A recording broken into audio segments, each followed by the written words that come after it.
Olá, turmas, boa tarde. Né? Hoje nós iniciaremos o assunto, né, que eu pretendo trabalhar com vocês durante o quarto bimestre.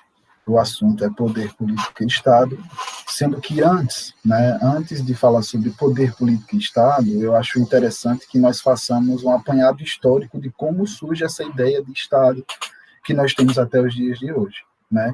E essa ideia ela vai surgir justamente com o Estado moderno. Né?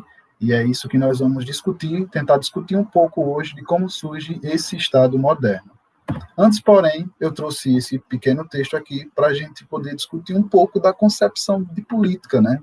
De uma maneira geral, né? Só para que a gente possa entrar nessa questão. Os atos políticos e as ações do Estado fazem parte de nossa vida, e é atuando politicamente que entendemos e assumimos nosso papel na sociedade. No entanto, quando ouvem falar em poder e política, as pessoas quase sempre pensam em troca de favores, conchavos e falcatruas. E quando ouvem falar em Estado, muitas pensam em burocracia, impostos elevados e mau uso do dinheiro público. Essas associações negativas resultam de uma ideia preconceituosa a respeito da política e do papel do Estado, e servem de argumento para justificar a omissão e a recusa à participação nos assuntos públicos. Ou seja, gente, de uma maneira bem geral, nós vamos aprofundar mais para frente, entendendo como cada filósofo, cada pensador pensa o conceito de política ao longo da história. Mas antes disso, eu gostaria de dizer a vocês que, de uma maneira geral, política é a forma que nós temos de nos organizar para interferir, né? Individualmente ou coletivamente, em grupo ou em comunidade, de interferir nas questões sociais que nos afetam diretamente. Né? E nós devemos entender que o Estado, né, ele surge de uma maneira histórica e ele não surge por acaso. Ele surge para cumprir uma determinada função social nessa nossa sociedade. Né? E que por mais que seja limitada de determinada maneira a nossa participação, nós não devemos recusar participar de assuntos políticos, principalmente naqueles que interferem na nossa realidade. Né? Nós podemos pensar, por exemplo, que política altera o preço da nossa comida. Né? Política econômica altera a verba que vai chegar para a nossa escola. Política, ela interfere em questões do nosso dia a dia, ou seja, nós precisamos sim fazer parte da política. Né? E entender como ela se constitui historicamente é um dos primeiros passos que nós podemos fazer para entender a nossa realidade. Então, vamos lá tentar entender como surge o Estado moderno. Certo, gente? Vamos lá. Queria dizer a vocês, antes disso, né, que o Estado ele surge muito anteriormente na sociedade. Né? Ele vai em outras sociedades, ele já vai estar presente, né, na sociedade feudal, na sociedade antiga, né? Porém, o conceito de Estado, né, de pensar o Estado como uma forma de dominação e de organização política, ela só vai surgir nesse período aí. E ela vai ser chamada de Estado moderno justamente porque surge no período da modernidade, né? Essas ideias elas vão começar a surgir justamente na Idade Moderna, que é um período de transição. E que período de transição é esse? Né? A sociedade ela está ruindo. Que sociedade está ruindo? A sociedade feudal, a sociedade fundada na riqueza da terra, onde não existia nenhum tipo de mobilidade social, e a sociedade estava dividida entre nobreza, né, que eram os senhores feudais, os donos de terra, o clero, que era a igreja detentora de boa parte das terras durante esse período, e foi durante esse período onde a Igreja Católica construiu a grande parte de sua riqueza, e os servos. Né? Os servos, eles eram camponeses que trabalhavam na terra, e eles estavam ligados à terra, né, independente do senhor que o servisse. Né? Existia uma ligação considerada, religiosa, né? Uma ligação predeterminada por Deus. O rei era escolhido por Deus. Você nascia servo, você morria servo, né? A sociedade ela não possuía nenhuma mobilidade. Porém, diante de vários fatores, que não vai dar para a gente discutir completamente aqui, essa sociedade ela começa a ruir. E uma das questões que faz com que ela comece a entrar em decadência é o ressurgimento do comércio na Europa. A partir do século XIV, as cidades começam a ressurgir na Europa.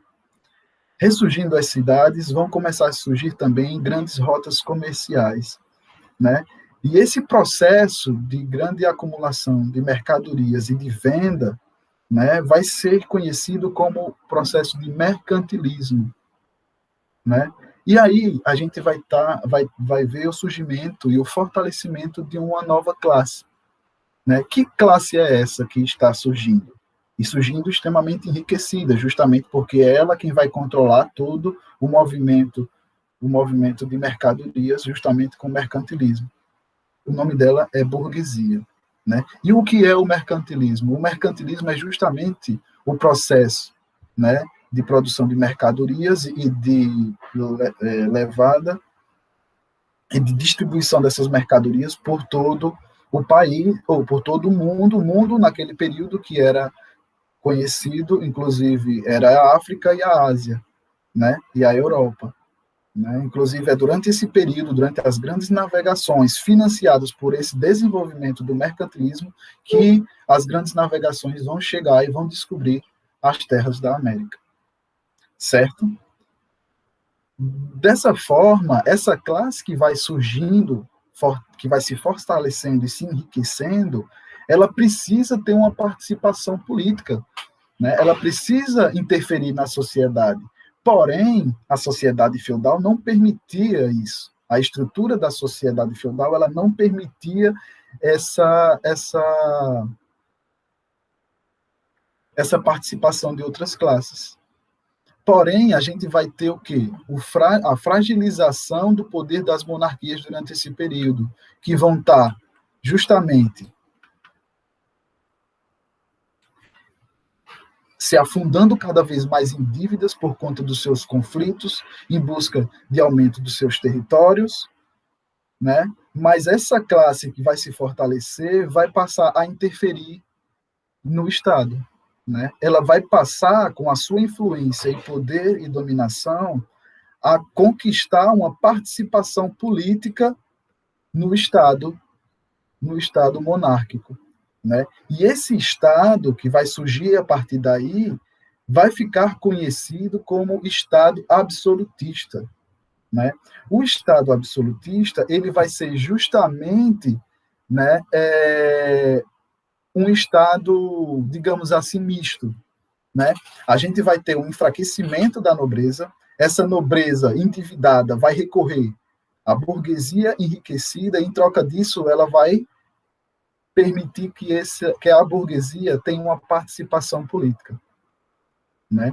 E o Estado ele vai surgir justamente para controlar todas essas atividades econômicas, né, que vão surgir nesse período, né, como uma forma de consolidação desse Estado.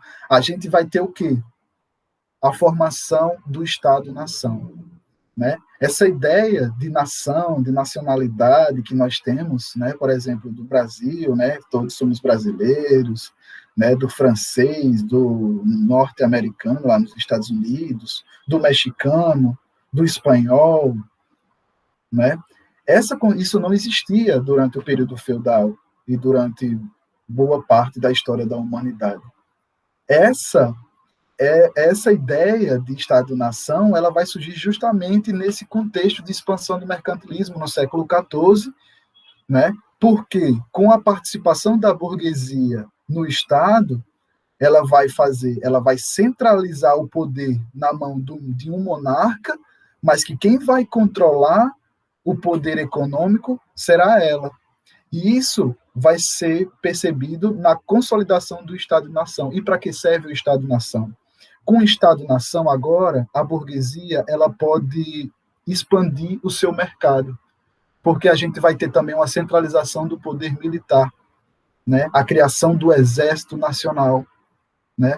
Todas essas formas, todas essas estruturas que compõem o Estado até os dias de hoje, elas estão surgindo, estão se consolidando durante esse período, né? O Exército que nós conhecemos até hoje, né? Que supostamente está colocado para defender a nação, né? Ele surge também com a ideia de defender a expansão desse mercantilismo que surge no século XIV, né? E aí eu coloco aqui aburguesamento da nobreza e enobrecimento da burguesia, justamente porque é esse processo que a gente vai perceber, né? A nobreza, né, por conta de suas dívidas, ela vai ter uma aproximação cada vez maior com a burguesia, que vai passar a financiar, né, a sua manutenção do poder, e a burguesia que com sua grana e com toda a sua riqueza que está sendo produzida nesse período, né, ela vai passar a ter um status de nobreza nessa sociedade que surge. Certo, gente? Eu trouxe aqui essa figura ilustre aí, como vocês podem ver, muito estiloso, né? Esse cara aí é o Luís XIV, né? Um monarca absolutista francês, né? Um dos precursores do absolutismo na Europa. Inclusive, uma das frases mais conhecidas dele é "o Estado sou eu", né? Porque é justamente nesse período, né, onde essa figura do monarca ela vai surgir como forma de controle econômico e de expansão comercial que o mundo vai estar passando, né? A gente vai estar passando por uma grande transformação, né? Não é só a burguesia que vai estar surgindo nesse período. A gente também vai ter, por conta dessa expansão e dessa riqueza da burguesia, a gente também vai ter uma retirada das terras dos camponeses, né? Lembra que eu falei para vocês no começo agora da minha fala, né, que os servos estavam ligados à terra e dela eles não poderiam sair, né? Com esse processo de queda do feudalismo e de surgimento do capitalismo consolidado no Estado moderno, a gente vai ter uma retirada dessas terras por parte. E esses servos eles serão empurrados para as cidades, e aí é onde a gente vai estar vendo o surgimento de uma nova classe, mas que nós vamos falar mais para frente sobre isso, né?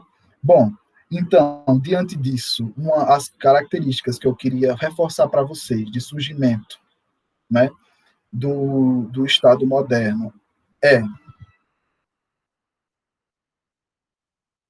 fortalecimento da classe burguesa, né, de descentralização da política na mão da monarquia. Justamente por isso, ela vai passar a perder poder, né? Diante disso, nós vamos ter um Estado que surge para controlar todas essas atividades econômicas mercantis dessa nova classe que surge, que é a burguesia, e nós vamos ter uma aliança entre nobreza e burguesia para sustentar toda essa expansão mercantil. Essa expansão que vai levar ao descobrimento e ao saque das terras da América, né? Ao descobrimento por parte da Europa, é óbvio, né? Inclusive, né, essa consolidação dos estados nacionais é o que vai fazer com que também surja a ideia de imperialismo. É justamente nesse período também onde a ideia do Estado-nação se consolidada também por conta da força do Exército Nacional, de expandir a sua busca por mercados consumidores também, né? Ou seja, o Estado absolutista, ele é a base, né? Ele é a base, né? Ele vai se dissolver um pouco mais para frente, nós vamos ver mais para frente o surgimento de outro Estado, posterior a ele, que é o Estado liberal, mas que, na verdade, ele vai ser a base, né? Sem a consolidação do Estado absolutista, da centralização do poder do monarca, a burguesia não conseguiria chegar à dominação política e econômica que ela possui até os dias de hoje. Tá certo, gente? Hoje foi uma apresentação rápida sobre todo esse contexto do Estado moderno, né? Eu sei que muitas coisas vão ficar confusas, né, porque é um assunto muito vasto, mas eu pretendo ir conversando mais sobre isso nas próximas semanas, e qualquer coisa entre em contato para tirar dúvidas, tá certo? Um abraço a todos vocês.